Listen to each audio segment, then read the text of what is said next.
A boy found a broken robot in a landfill and thought it was just a toy. However, after fixing him, he realized that the robot possesses incredible abilities. In the world of the future, traditional boxing matches lost in their relevance and spectators' interest due to a lack of violence. They have been replaced by gladiator fights featuring human-controlled robots. Charlie Kenton is a former professional boxer who travels across the country and takes part in robot boxing, but suffers one defeat after the other. One time after a busy night, Charlie wakes up in his van surrounded by empty beer bottles. He gets a call from a man who asks him about his $30,000 debt. Charlie calls the man the wrong name and the man realizes that he isn't the only one the boxer owns money to. Charlie pretends to have connection issues and hangs up. A few girls come up to the van and ask Charlie to show them the famous fighting robot Ambush. One of the girls takes out a camera to take a picture of the robot, but the man asks $5 for a picture. The kids decide that an old piece of metal is not worth it and leave. At the fair, Charlie meets his old friend Ricky, the manager of the arena. He promised to pay Charlie $3,000 if Ambush takes part in a fight against one of his bulls. However, the deal involved a bull weighing 800 pounds, and Ambush's opponent weighs twice as much as him. Charlie decides to go all in and offers Ricky a bet of $20,000 if he wins the fight. Ricky agrees to the bet but warns of the dire consequences for Charlie if he loses again and doesn't pay off the debt. The fight begins and Charlie pretentiously introduces Ambush to the public. At first, everything is going well and the robot easily dodges the opponent's blows. But Charlie gets too carried away interacting with the public and fails to notice the enraged bull rushing at the robot from behind. The animal crashes into Ambush and takes his leg with it. Charlie asks Ricky to stop the fight, but he happily watches his opponent lose. In the end, Ambush turns into a useless heap of metal that children take apart for souvenirs. Charlie doesn't have the money to pay for the loss, so he tries to slip past Ricky unnoticed. The boxer is followed by two men and hits one of them, thinking that they were going to demand money from him. However, the strangers inform Charlie about the tragic news. His ex-wife has died, leaving their 11-year-old son Max an orphan. Charlie is not very concerned about his son's fate, and he goes to court to sign the parental waiver of custodian rights. Some wealthier relatives of his deceased ex-wife are willing to adopt the boy, so Charlie sells them the right to custody for $100,000. For $50,000 deposit, he agrees to take Max for the summer to improve the father-son relationship. Using the proceeds, Charlie buys Noisy Boy, one of the best robots with voice control, on the black market. Charlie returns to the gym where he lives together with Bailey Tallet, the daughter of his deceased coach. The young woman scolds him for an expensive purchase, as he owes her money for rent. He attempts to seduce his girlfriend, but she reminds him that she needs the money to pay the bills. At this moment, the relatives bring Max in.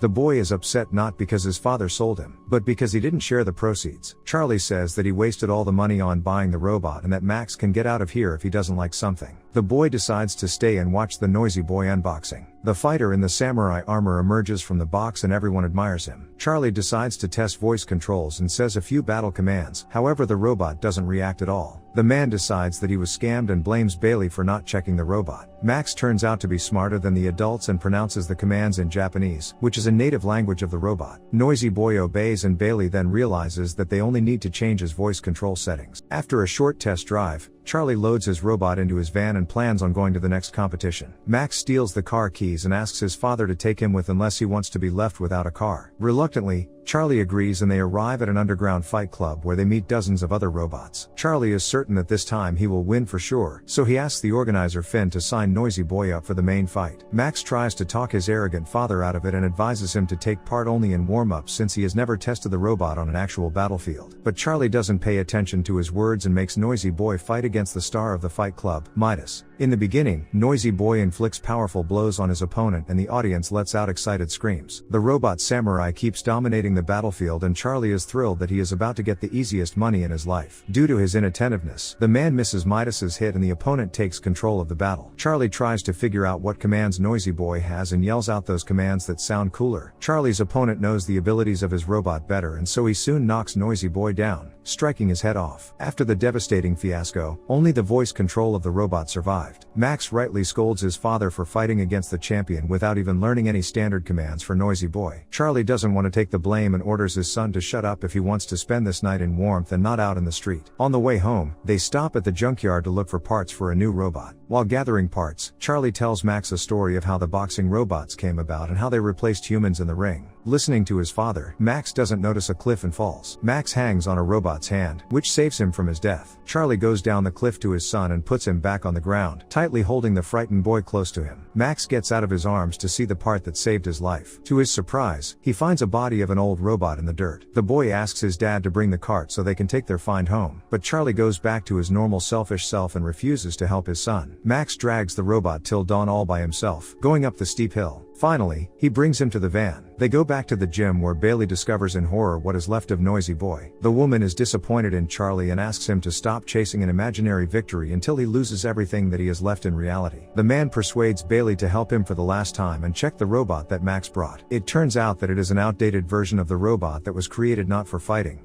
but as a sparring partner. It can't attack, but it's good at taking a blow. To everyone's surprise, the robot turns on and Bailey notices that it has a rare shadow feature, which allows the robot to mimic any human movement. Max cleans the robot from mud and notices that its name is Adam. The boy suggests testing the find in illegal robot fights to make some money. At night, while everyone is asleep, Max sneaks into the gym and turns Adam on. Together, they go on a late-night walk, where the boy learns to control his first ever robot. In the morning, Max decides to ask Bailey about what his father used to be like. She enthusiastically tells the boy about Charlie's boxing career, about how he always fought till the end and didn't give up even in front of the strongest opponents. With the advent of the era of robots, no one needed his fighting skills anymore and he couldn't become a champion. Charlie interrupts the conversation and informs Bailey that he is leaving with his son for Atlanta to find a partner who would buy a new robot. They arrive at the location and Charlie asks Max to wait in the lobby of the building while he goes to look for Finn. There, the boy meets Takashi Ito, the creator of Zeus, the invincible robot champion. The man assures reporters that Zeus will destroy anyone who fights against him on the battlefield. Meanwhile, Charlie asks Finn to lend him money for their old friendship's sake, but Finn refuses to bet on him. Frustrated and angry, he allows Max to take part in a fight at the zoo, just so that his son would lose and leave him alone. The next day,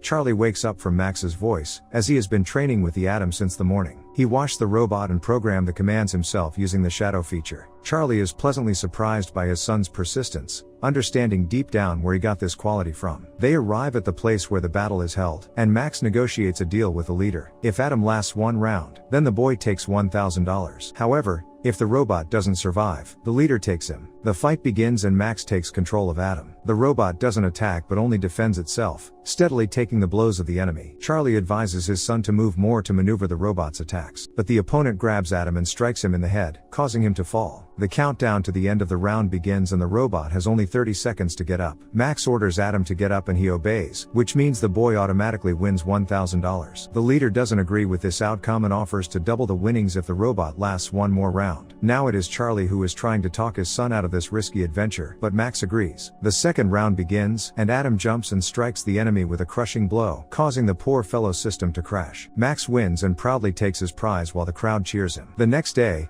the boy continues training with the robot and tries to teach him new commands. When Max gets bored, he decides to dance with Adam and he easily copies all his movements. Charlie approaches them, and the boy tells his father that he installed Noisy Boy's voice control on Adam, so now they don't need a control panel. He asks his father to teach Adam his boxing style through the shadow feature. Charlie is initially reluctant and advises his son to make the dance Adam's unique feature in the ring. Max agrees to dance under one condition: only if his father teaches the robot how to box. Thus begins their hard teamwork. Charlie teaches the robot combat techniques from morning to night, and Max begins each of their fights with a dance. Adam gets victory after victory, and the father and son are getting closer and closer. After earning money from small-town fights, Charlie sends part of the winnings to Bailey to pay off his debt with interest. The dancing robot quickly wins the heart of the audience, and he is talked about even in the news. Thanks to the popularity of the robot, Charlie and Max are invited to participate in the Real Steel Champions League tournament. While Max is setting up Adam, Charlie mentally prepares him for the fight and says that all emotions should be left outside the big ring.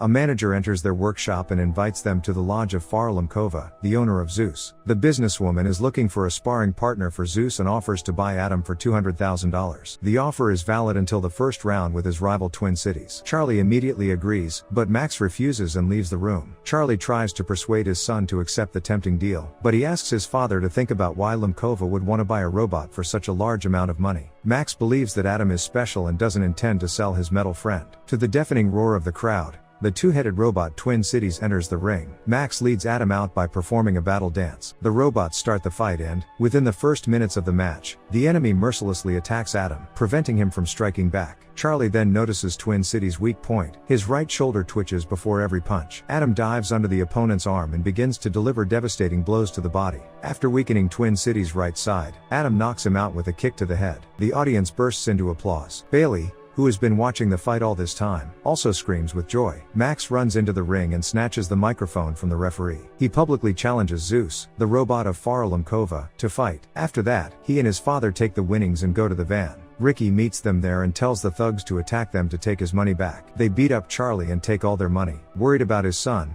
Charlie takes him to his legal guardians to keep him safe. With tears in his eyes, the boy begs his father to let him stay with him, but Charlie doesn't want to risk it anymore. Max gets upset and leaves to pack, and Charlie refuses to take the other half of the money for the sale of custody. Charlie tries to persuade his son to leave with his relatives and says that he doesn't consider himself worthy of Max. As a farewell, Max tells Charlie that he wants his father to fight for him. All the way home, Charlie remembers the time he has spent with Max. He comes to Bailey and lies down next to her, which makes her very happy. In the morning, the woman convinces Charlie not to leave his son and assures him that it is not too late for them to improve their relationship and correct the mistakes of the past. They kiss and Charlie goes to Max. He tells his son that he regrets not being around all these years. Charlie asks to give him another chance and promises to fight for him this time. Then, he moves away and Max sees Adam. Charlie says that Zeus accepted his challenge and persuades his aunt to let Max go to the tournament. Champions League hosts reveal that Tak Machito called yesterday's fight with the old robot Adam an insult to his creation. This announcement caused a PR nightmare for the Zeus team, so they had to take on the challenge. Charlie and Max arrive at the tournament along with Adam.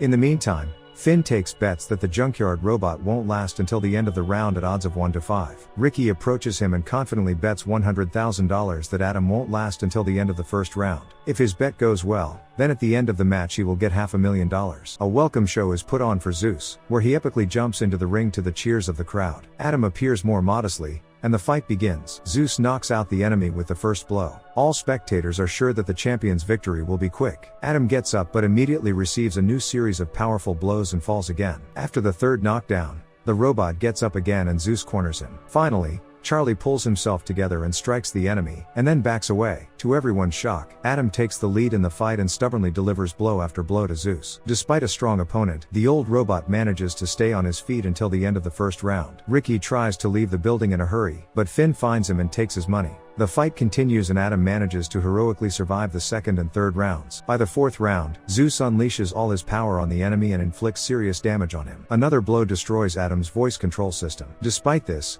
the robot manages to hold out until the end of the round, but now the chances of him winning are minuscule. Max tries to get his father to control Adam through the shadow feature. The boy notices that Lemkova and Machito are starting to get nervous, fearing the old robot's hidden abilities. In the end, Charlie succumbs to the desperate requests of his son. He, as a coach, gives Adam a motivational speech before the fight, despite the fact that the robot can't hear him. The final fifth round begins. Charlie holds the block, exhausting the opponent. Max begins to worry that Zeus will destroy his robot. He asks his father to start fighting, but he says it's not time yet. After waiting for Zeus to run out of energy, Charlie delivers a series of crushing blows. The champion of Real Steel starts losing, and Tak Machito himself takes control of Zeus. Despite this, Charlie delivers a powerful uppercut to the opponent's head and knocks him down. Zeus gets to his feet, but Charlie attacks him again, testing all his fighting techniques on the robot. Zeus is saved from complete defeat by the sound of a gong, announcing that the battle has come to an end. The audience cheers and shouts Adam's name.